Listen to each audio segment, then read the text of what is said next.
Hello mga kacham! Magluto tayo ngayon ng adobong paksiw na bangos. Para sa akin, ito yung pinakasimpleng paraan ng pagluto ng bangos. Pure na adobong paksiw na bangos lang ang ating lutuin ngayon mga kacham. Nilagay ko lang ang hiniwang-hiwa na bangos sa kaldero pagkatapos sinabay ko na rin dito ang mga sangkap. Luya, kamyas, sibuyas at bawang. At para manunuot ang lasa nito, isinabay ko na rin ang pagtimpla sa ating bangos mga kacham. Nilagyan ko lang ito ng asin, pampalasa at paminta. At nagadepende na sa inyo mga kacham kung anong klaseng seasonings ang ilagay nyo dito. At para diretso-diretso ang ating pagkaluto, naglagay na rin ako dito ng tuyo at oyster sauce.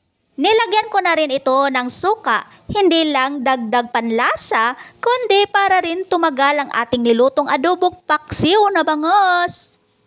Kung hindi lang man tayo nagmamadali sa pagluto mga kacham, at gusto natin na masarap na luto, itong version ko sa pagluto ng adobong paksiw ay subok na.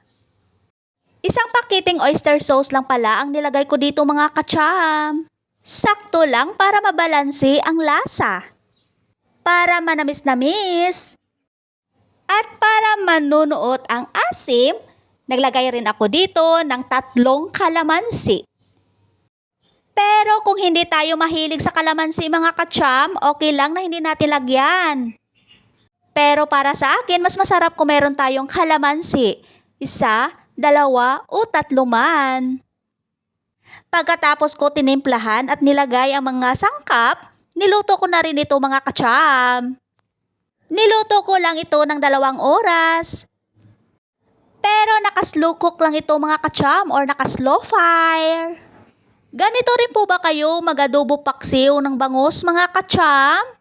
Mas maraming ricado ang ating ilagay dito mga kacham, mas masarap. Mas masarap talaga pag maraming mga ricado ang ating ilagay mga kacham. Para manamnam natin na nanunuot ang lasa. Pagkatapos ng 2 oras mga kacham, ayan, luto na ang ating adobong paksiw na bangos. Malambot na malambot ang ating bangos mga kacham. Pati mga buto pwede nating kainin. Ang mga buto nito ay kasing lambot ng buto ng sardines. Kaya wala tayong masayang dito mga kacham, marikado man o mabangos. Kaya makakatipid tayo dito mga kacham. Bukod sa masarap, malinamnam. Kain tayo! Thank you for watching!